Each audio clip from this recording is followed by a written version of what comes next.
Hey everyone, I'm Jay and I do stuff. I don't know about you, but it's so frustrating for me being a Pokemon fan anymore.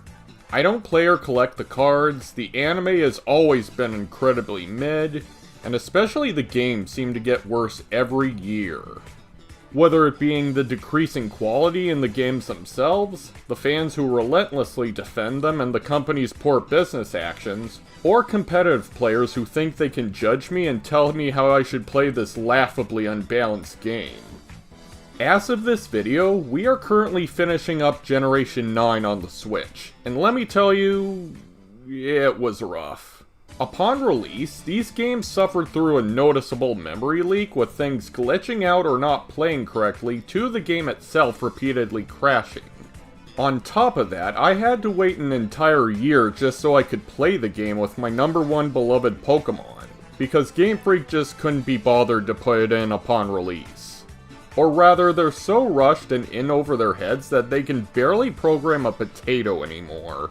I got Pokemon Violet after all the patches came out, and I still experienced tons of glitches, slowdown, and it was pretty taxing on my Switch, hardware-wise. I think it even killed my Switch battery. It completely dies around 20% to 30% now.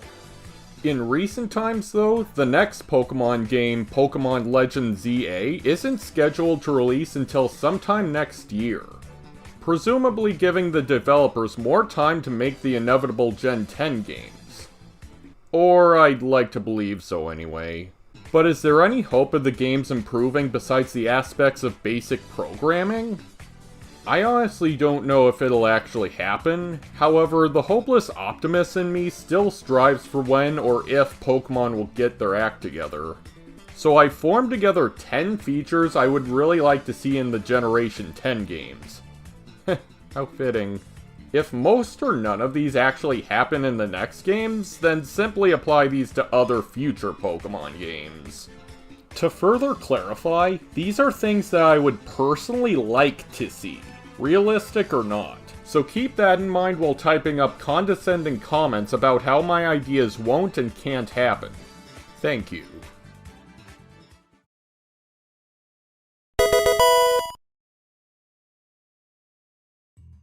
Here's a pretty straightforward one. Ever since its more buffed inception in Generation 6, many Pokemon players have complained and took issue with the experience share item giving all their Pokemon experience points, making the games even easier than they already are. What's worse is that starting with Generation 8, they made the experience share mandatory so you can't just turn it off like in previous games. Now, I'm not one of these people myself, but for a series like Pokemon that's all about making choices, I think everyone should be able to play their own way. If people want an easygoing adventure they can breeze through, they should have every right to do so. If others want a more challenging quest that requires more dedication and thinking, they should also have every right to do so. Why even take that away in the first place?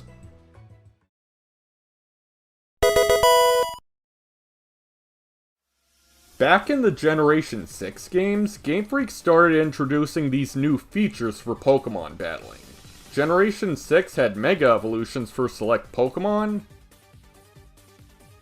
Gen 7 had powerful Z moves, Gen 8 had the overpowered Dynamax mechanic, and Gen 9 gave us type changing with Terastallization.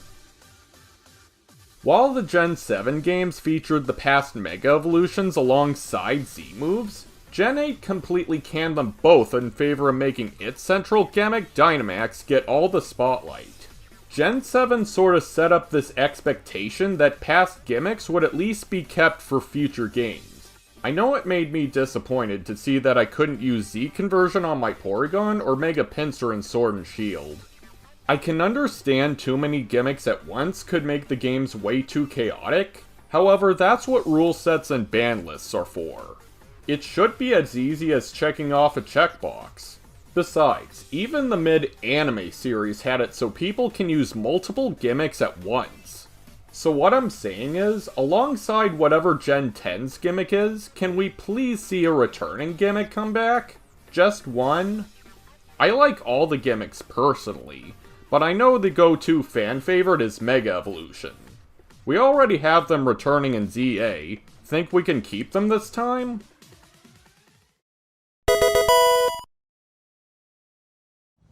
Not sure how many will agree with this one, but I'm personally tired of the main series Pokemon games essentially giving out free box legendaries from past games.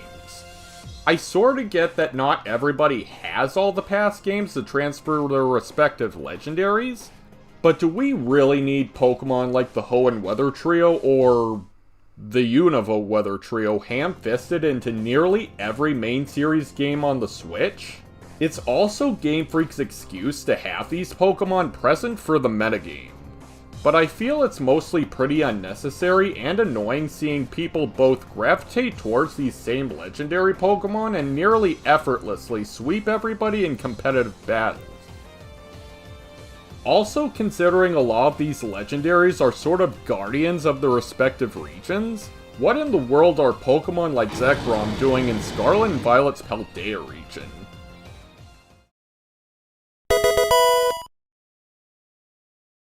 Now here's a neat idea I came up with. Do you ever have a Pokemon you raised in one game and want to take it into another game, only for that Pokemon to be so overleveled and disobedient that it's impossible to deal with? I think it would be fun to have a feature similar to the Hyper Training feature where you talk to an NPC and they'd basically lower the level of a selected Pokemon, regardless of where it came from or if it's evolved or not. This way, you could play through a new game with the Pokemon you've raised from generations past, without being too overpowered or disobedient. It could even reset your Pokemon's move pool, having them start from scratch. No pun intended. This could also explain why Ash's Pikachu loses to a level 5 Snivy in the anime. For those who care.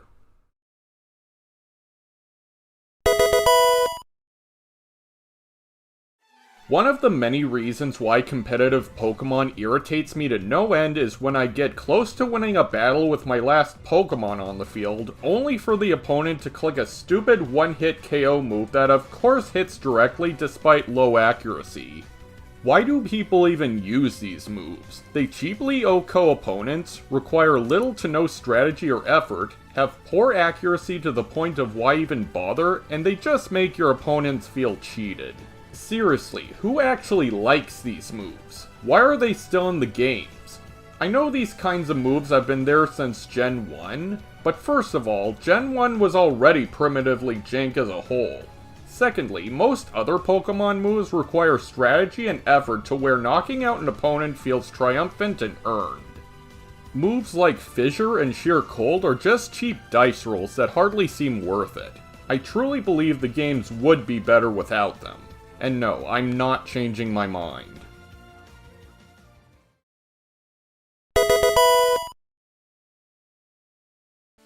Getting Pokemon with a good spread of stats, i.e. IVs, were always a hassle and a half. However, starting with the Generation 7 games, they finally introduced an easier way to get any Pokemon competitively viable. With these bottle cap items, you could talk to a specific NPC to have your Pokemon hyper-trained, raising their IVs to max.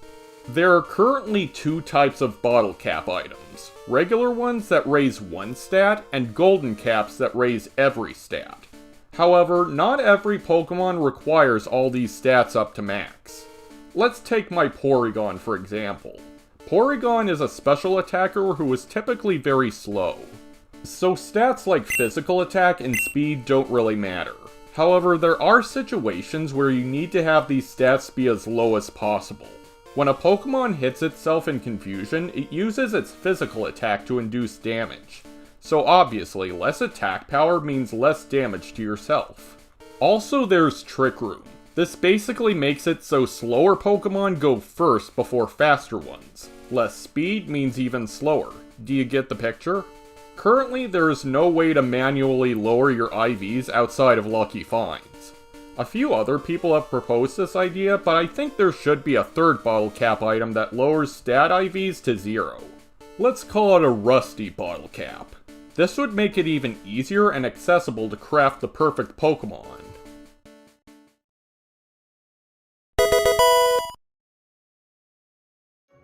Back in Pokemon Sword and Shield, those games were criticized for having a lackluster art style. No, I am not just talking about the trees in the wild area. The reason people were nagging on the graphics was because Game Freak promised higher graphical fidelity in compensation for cutting more than half of all the past Pokemon in the games. However, it seems Game Freak took this criticism the wrong way. Because in Scarlet and Violet, those games had a more detailed and realistic art style for its graphics, giving all the Pokemon realistic looking textures and some even with completely redone models. I don't know about you, but while the more realistic and detailed models may seem better in theory, I don't believe they will be good in the long run. The overworld in Scarlet and Violet already looks gross and ugly, barring any graphical hiccups and glitches. But I don't think realism with microscopic details are right for Pokemon. The series has always had this simplistic anime art style to the characters. Simplistic models with bright colors. Adding rough and desaturated colors in addition to realistic fur or scale textures to them starts to lean into the uncanny valley territory and ends up looking off as a result. I don't need to see every individual scale on Seviper's body. Besides, it's been proven that more stylized games tend to stand the test of time better than rugged, realistic-looking games. The 3DS Pokemon games took this stylized approach, and for 3DS games, I think they still look great to this day. Heck, after playing Scarlet and Violet, Sword and Shield look miles better in comparison. We were all too hard on you. In addition to simply looking better, I feel this would help in conserving resources and data space. I'm no expert, of course, but I imagine having simple models and textures with a cartoony filter would help free up extra data space on the game card. That way, they can hopefully focus more on more important factors like gameplay. As big and long-lasting of a series Pokemon is, and if they insist on being cost-efficient with these games, I think this would be a better way to keep the stability of things while not having to do as much hard work, in theory at least. These games are very big, with lots of things and details packed into each installment, so I feel in addition to just looking nicer in the long run, they should focus on having a simplistic, safe, yet efficient art style to keep things easier and consistent.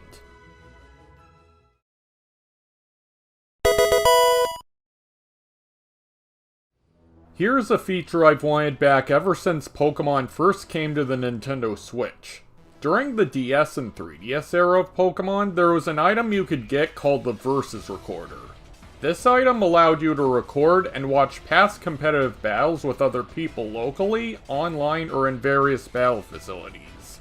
I used to love recording my battles with my Pokemon being good and winning, having actual proof of my Porygon being strong with clever strategies. I was hoping once Pokemon jumped to home consoles I could record battles and more easily upload them to places like YouTube. But for some reason, no Pokemon game since the 3DS has featured this item, preventing me from recording full battles outside of capture cards. Sure, I can use my Switch's built-in clipping feature to capture moments from battles, but I can only record 30 seconds at a time. And that time also includes waiting through attack menus and Wi-Fi connections rather than the actual battles at hand.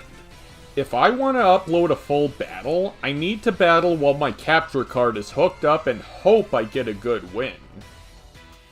Then I have to take the recording and chop it up in an editor, cutting out any boring menus or waiting screens. But I also have to record with the game music off with only the sound effects so it won't sound all choppy and add my own music.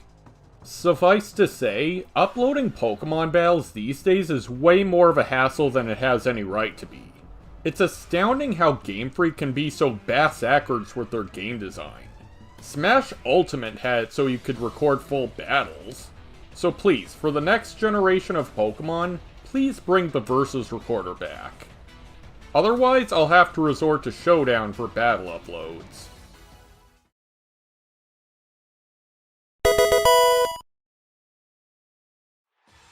Another big gripe I have with PvP Pokemon battling is that the games tend to only stick with one format of play. Whenever a new generation comes out, the rules for rank battles usually start out as being able to only use regular, non-legendary Pokemon. Later on in the generations, the rules change to allow more Pokemon to be used. But the problem here is that the previous rule set is completely overwritten and can no longer be played. Meaning, if you want to, say, play a format with only non-legendary Pokemon, you're sore out of luck unless they decide to randomly have a format that bans said legends once in a blue moon. But the gist of it is that you can only play one of these formats on rotation. What I'd like is for Pokemon to rethink and change up how they make and manage their rule sets for playing online/PvP. The way I do it is that you'd have multiple tiers of different rule sets available to play at all times. Or at least add on new formats while still keeping the past formats still available. This single format rotation stuff isn't quite cutting it for me. For example, one tier would only allow for Pokemon that aren't legendary up to a specific base stat total to be used.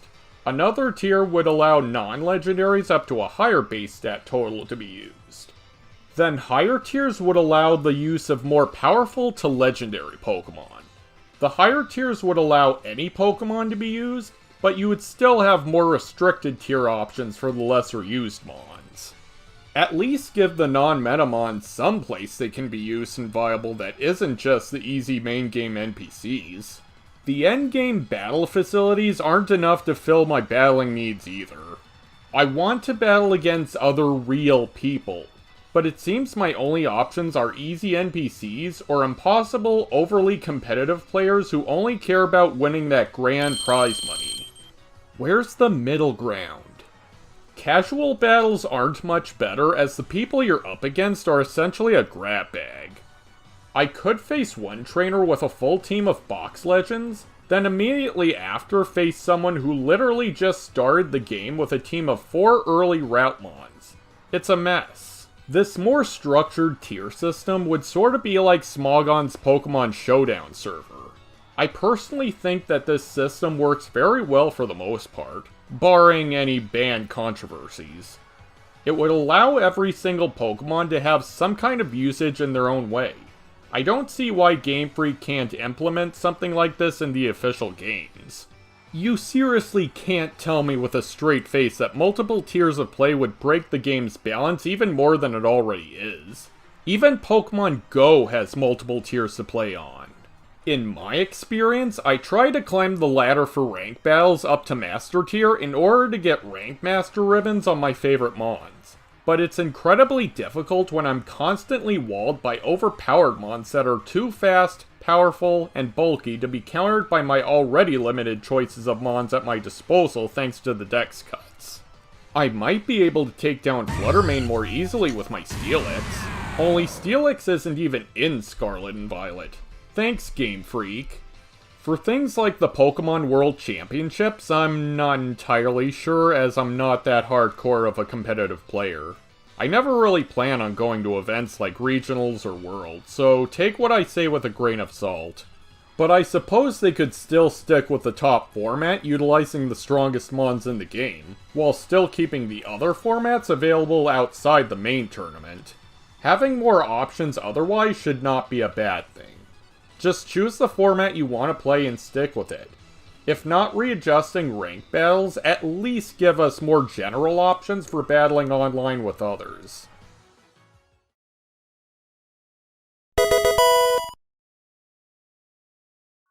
I know this is a very tired subject, but even now this is still bothering me. I miss having all my Pokemon in one game. It's still really frustrating how Game Freak decided to axe probably the most important key feature in Pokemon being the actual Pokemon themselves. What's worse is the people constantly defending and justifying these horrible decisions. I didn't really care that much initially. Personally speaking, the idea of the games not being programmed to include every single Pokemon, it's not a big deal. In fact, my favorite part about playing a new Pokemon game is seeing and using all the new ones. I get bored of seeing the same Pokemon again and again and again. I hate going to a brand new region and seeing the usual common ones wherever I go. Dexit, I think, is a fantastic thing that has happened in Pokemon. I think the fact that not all of the Pokemon are coming back every generation is it's low-key a blessing in disguise, alright? No one cares about Furfrou. Nobody. I get it had a cool mechanic in X and Y, but no one even used that mechanic. But now that Furfrou hasn't been in the game for however long, people are looking forward to seeing Furfrou in Legends ZA. You would never ever care about Furfrou, or ever think to look forward to seeing Furfrou in a game, unless it was for a dex cut. So I think having a limited dex always makes it so that you look forward to seeing your next Pokemon. You know what? I would actually generally agree with this. From the sentiment that Hybrid pointed out, that the National Dex cut literally made each individual Pokemon more valuable, because now they're not just a given. It's not just granted that you're going to have every Pokemon appear in every game. Pokemon fans who don't care about or especially support the dex cuts in recent generations, I feel don't understand why having every past Pokemon in recent games is such an important key feature of the series. I wasn't necessarily mad when this news dropped. I was surprised for sure, especially because they just kind of sneak attacked it into the end of a gameplay demo. But my gut reaction when I first heard the news was just kind of a shrug. But I'm the kind of person that spends most of my new Pokemon games playing with as many new Pokemon as I can. I don't really need a national dex in Pokemon Sword and Shield. I don't think that's going to impact my enjoyment of the game really at all. I know a lot of people do care about that, obviously. It's been kind of the big trending topic lately, but for me, that's never really been something that's been a big deal for me when playing Pokemon games. And personally, I have only transferred Pokemon to another game once. And I felt kind of cheaty about it. The dex cut does not affect me, so I personally don't care that much about it. Pokemon is a series all about choice, personalization, and community. One of these points being that everyone has different teams of Pokemon that they like and have formed bonds with over the years. I made a separate video a couple years ago talking about this more in depth. Removing these options not only greatly limits playthroughs, but also gives the message that if your favorite mainstays aren't in, the developers and higher-ups at Pokemon don't care about you or your personal playstyles. The people who act like it's a non-issue aren't really thinking about everyone else as a whole, but rather only thinking about their own self-centered experiences. They assume that just because the problem doesn't affect them, that means it shouldn't affect anyone. This complete disregard for those who are affected is pretty selfish in my opinion, especially for a game all about personalization and inclusion. Pokemon even made a whole commercial campaign for transferring your past mons to the latest games. Why would they go to all that trouble to promote a key feature that they blatantly broke their promise on? Even if Sword and Shield and Scarlet and Violet didn't have every mon at launch, I'd be more accepting if they actually followed through with adding the rest in DLC updates. But the thing is, they don't follow through with this, stopping at 200-ish additional mons per expansion pass as a whole. It's especially frustrating when you're up against a certain threat in battle only to realize your best counter isn't even programmed into the game. It's incredibly ironic as fans are fine with others hatching for shinies, battling competitively, and doing Nuzlockes. But if you like to play with even one favorite Pokemon you've had forever, suddenly you need to change up your style of gameplay? Talk about double standards. Before anyone says it, no, it has nothing to do with graphical fidelity or memory space. Sure, you could argue mismatched development and time crunch, but even then, Game Freak and Creatures Inc. were still able to create high-poly models and animations for 600 plus Pokemon for X and Y on the 3DS. It also isn't because of balancing the competitive meta. I feel the real culprit is Pokemon Home, pushing for subscriptions over just transferring and storing your Pokemon in one game at a time for free. The free service is so lackluster in the first place that they basically highly encourage giving them more money just to store your mons who aren't in the latest gens in the cloud. Taking away something that was once the standard for so many years while swindling every penny out of us at our own expense feels pretty scummy if you ask me.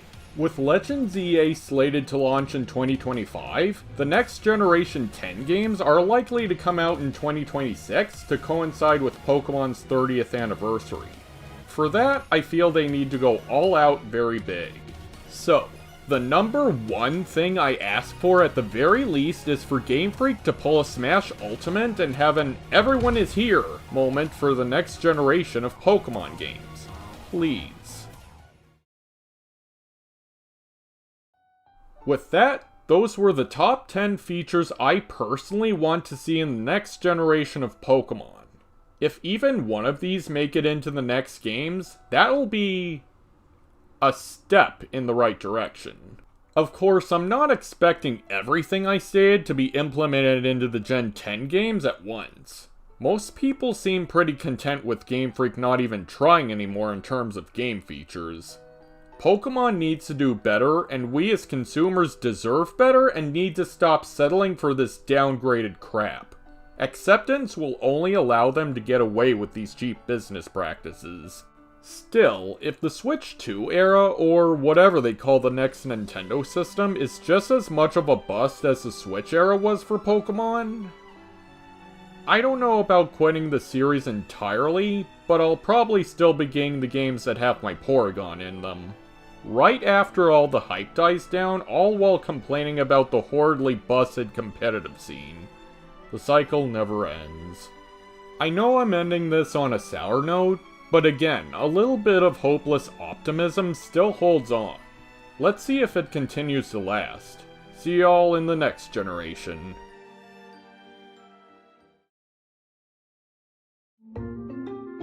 Thank you so much for watching the video. Want to be notified when I upload another? Just click the subscribe button and the little bell icon next to it.